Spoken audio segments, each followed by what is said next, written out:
ബഹുമാനിക്കല. ഇനി അവരെ വിളിക്കുന്ന കോല ഇൻഷാ അല്ലാഹ് ഞാൻ അതുകൂടെ പറയാം. പക്ഷെ എനിക്ക് പറയാനുള്ള, ലോകത്ത് ആരാ മുഹിയുദ്ദീൻ ഷീഖ് റഹ്മത്തുള്ളാഹി അലൈഹി? ഞങ്ങളുടെ നേതാവാ, ഞങ്ങളുടെ നേതാവാ. ആ ഷെയ്ഖിന്റെ കിതാബ് ഏതെന്നറിയോ? നമുക്ക് നമ്മുടെ പറയും മുഹിയുദ്ദീൻ മാല, മുഹിയുദ്ദീൻ മൗലൂദ്, കുത്തുബിയത്ത്. മുഹിയുദ്ദീൻ ഷെയ്ഖ് കണ്ടിട്ടില്ല, കേട്ടിട്ടില്ല, അറിഞ്ഞിട്ടില്ല. ഹിജ്റ 471 കാലഘട്ടം ഇറാഖിന്റെ ബാഗ്ദാദിന്റെ മണ്ണിലാണ് മുഹിയുദ്ദീൻ ഷെയ്ഖ് ജനിക്കുന്നത്. കുത്തുബിയത്ത് എഴുതിയ ആൾ ജനിക്കുന്ന ഹിജ്റ 1040 തമിഴ്നാട്ടിലെ കായൽപട്ടണത്ത് ജനിക്കുകയും 1115 മരണപ്പെടുകയും ചെയ്ത സ്വദഖത്തുല്ലാഹിൽ കാഹിലി.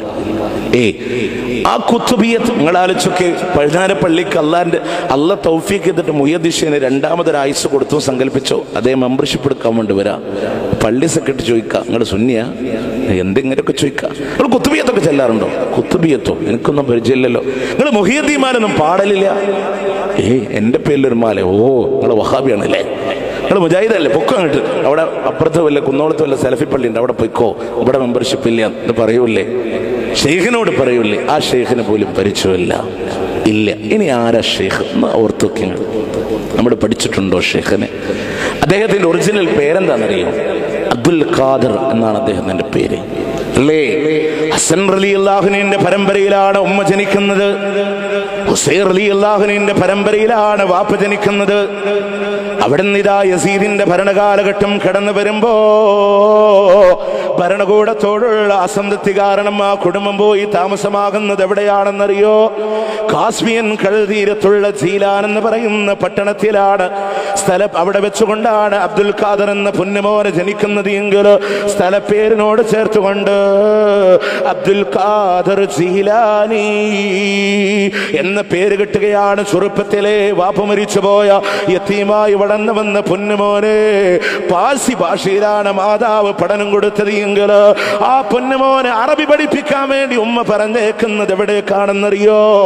300 മൈലുകൾക്കപ്പുറമുള്ള ഇറാഖിന്റെ ബാഗ്ദാദിലെ നിസാം യൂണിവേഴ്സിറ്റിയിലേക്ക് മാതാവ് തന്റെ പൊന്നുമോനെ ഒറ്റക്കായി കാൽനടയായി പറഞ്ഞേക്കുമ്പോ അവിടെ ചേർന്നുകൊണ്ട് അറബി ഭാഷ പഠിച്ചിട്ട് പിന്നീട് ഖുർആൻ പഠിച്ചു, ഹദീസ് പഠിച്ചു, പണ്ഡിതനായി തീർന്നു പോയ അബ്ദുൽ ഖാദർ ജീലാനിയോട് 26ാമത്തെ വയസ്സിലൂടെ പഠനം പൂർത്തിയാക്കിയിട്ട് അവിടുന്ന് യൂണിവേഴ്സിറ്റിയിൽ നിന്ന് പുറത്തിറങ്ങുമ്പോ തന്റെ പ്രിയപ്പെട്ട ഗുരുനാഥനുണ്ടല്ലോ, അല്ലാമ യൂസുഫ് അയ്യൂബുൽ ഹമദാനി എന്ന് പറയുന്ന പണ്ഡിതന് അബ്ദുൽ ഖാദർ ജീലാനിയെ വിളിച്ചുകൊണ്ട് പറയുന്നു, മോനെ, സമൂഹം അന്ധവിശ്വാസങ്ങളിലാണ്, അനാചാരങ്ങളിലാണ്.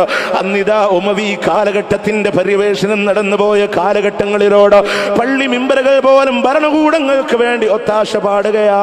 അതുകൊണ്ട് അതിനെതിരെ പടപൊരുതണമെന്ന് പറയുമ്പോ 26 വയസ്സുള്ള ചെറുപ്പക്കാരൻ വിവാഹം കഴിച്ചിട്ടില്ല, ഇറങ്ങുകയാണ് റബ്ബിന്റെ മാർഗത്തില്. കവലകളായ കവലകൾ മുഴുവനും തൗഹീദ് പറയുകയാ. എങ്ങനെയെല്ലാം അല്ലാഹുവിന്റെ മാർഗത്തിലൂടെ ദഅവത്ത് നടത്താൻ പറ്റോ? അങ്ങനെയെല്ലാം ആ ചെറുപ്പക്കാരൻ ഇറങ്ങുമ്പോ ലോകത്തിന് വിലപ്പെട്ട മുത്തുപോലുള്ള ഗ്രന്ഥങ്ങൾ സമ്മാനിക്കുമ്പോ അവസാനം 52ാമത്തെ വയസ്സിലാ 26 കൊല്ലത്തിന്റെ ഇടവേള കഴിഞ്ഞുകൊണ്ട് നാട്ടിലേക്ക് തിരിച്ചു വരുന്നത് എങ്കിൽ അന്ന് കാലം വിളിച്ച പേരാ മുഹിയുദ്ദീൻ, ദീനിന്റെ പുനരുദ്ധാരകൻ എന്ന. 52ാമത്തെ വയസ്സിലാണ് വിവാഹം കഴിക്കുന്നത്, 92ാമത്തെ വയസ്സിലാണ് വിട പറയുന്നത്. ഈ കാലഘട്ടത്തിനിടക്ക് 4 വിവാഹമാണ് കഴിച്ചത്. 22 പെൺമക്കളും 27 ആൺമക്കളുമായി 49 മക്കളുണ്ടായിരുന്നു ഷെയ്ഖിനെങ്കിൽ അവസാനം 92ാമത്തെ വയസ്സില് റബീഉൽ ആഖിർ 11 വൈകുന്നേരം ഈ ലോകത്തോട് വിട പറയുന്ന ഘട്ടത്തിൽ വുളു എടുത്തുകൊണ്ട് മരണത്തിന്റെ കിടക്കയിലൂടെ കിടക്കുമ്പോ മൂത്ത മകനും പണ്ഡിതനുമായ ഷെയ്ഖ് അബ്ദുൽ വഹാബ് വാപ്പാനോട് വന്ന് ചോദിക്കുന്നു, വാപ്പാ, എന്തെങ്കിലും ഒരു വസിയത്ത് തരോന്ന് ചോദിക്കുമ്പോ ആ പിതാവ് പറയുന്നു, മോനെ, നിനക്ക് ജീവിതത്തിൽ ആശ്രയം കാണാനുണ്ടെങ്കിൽ അല്ലാഹനെ മാത്രമേ ആകാവൂ എന്ന് പറഞ്ഞ് ആ പണ്ഡിത കേസരിയെ മറന്നുപോയല്ലോ, ആ പണ്ഡിത തേജസ്സിനെ മറന്നുപോയില്ലേ? ഏത് ഷെയ്ഖനെയാ നമ്മൾ കേട്ടത്? നമ്മൾ ഇതുവരെ കേട്ട ഷെയ്ഖ് എന്താ? വാപ്പ മോനെ മടിയിലിരുത്തി ഇങ്ങനെ കളിപ്പിക്കുമ്പോൾ വാപ്പാന്റെ ചക്കരക്കുട്ടിയല്ലടാ എന്നൊക്കെ പറഞ്ഞ് വാപ്പാന്റെ താടിക്ക് കയറി പിടിച്ച് എന്നെ വല്ലാണ്ട് കൊഞ്ചിക്കൊന്നും വേണ്ട, ഞാൻ ഉമ്മാന്റെ ഗർഭപാത്രത്തിലാവുമ്പോ നിങ്ങളോട് വത്തക്ക ചോദിച്ചില്ലേ? ഉമ്മ വത്തക്ക ആവശ്യപ്പെട്ടപ്പോ നിങ്ങൾ വത്തക്ക അന്വേഷിച്ച് പോയപ്പോ ഞാൻ ഉമ്മാടെ ഗർഭപാത്രത്തിൽ നിന്ന് പുറത്തു ചാടി ഒരു ഫക്കീറിന്റെ കോലത്തിൽ വന്നിട്ട് നിങ്ങളോട് വത്തക്ക ചോദിച്ചപ്പോൾ നിങ്ങൾക്ക് തന്നില്ല അല്ലേ? എന്നിട്ട് ഇപ്പൊ ചക്കരക്കുട്ടിയല്ലേ? ഇതൊക്കെ നമ്മൾ കേട്ടിട്ടുള്ളൂ. എന്ത് റിയൽ ലൈഫ് കേൾക്കാതെ പോയി. കോഴിക്കോട്ടുകാരുണ്ടാക്കിയ മാലയ്ക്ക് പിന്നാലെ നമ്മൾ ഓടി. ഷെയ്ഖ് എഴുതിയ കിതാബ് വേണ്ട. റബീഉൽ ആഖിർ 11 വന്നു കഴിഞ്ഞാൽ ഇവിടെ നിന്ന് തിദ്കാറെ ജീലാനിയും ജീലാനി ദിനം ജീലാനി അനുസ്മരണം ഒക്കെ നടത്തുന്നവരോട് മാല പാടി എന്നല്ലാതെ ഷെയ്ഖിന്റെ ഒരു കിതാബ് ഉദ്ധരിക്കാൻ തെളിവ് ധൈര്യമുണ്ടോ? ജനങ്ങളോട് പഠിപ്പിച്ചു കൊടുക്കുക. അവിടുത്തെ ഫത്തുർ റബ്ബാനി, എന്താ ഫത്തുർ റബ്ബാനി എന്നറിയോ?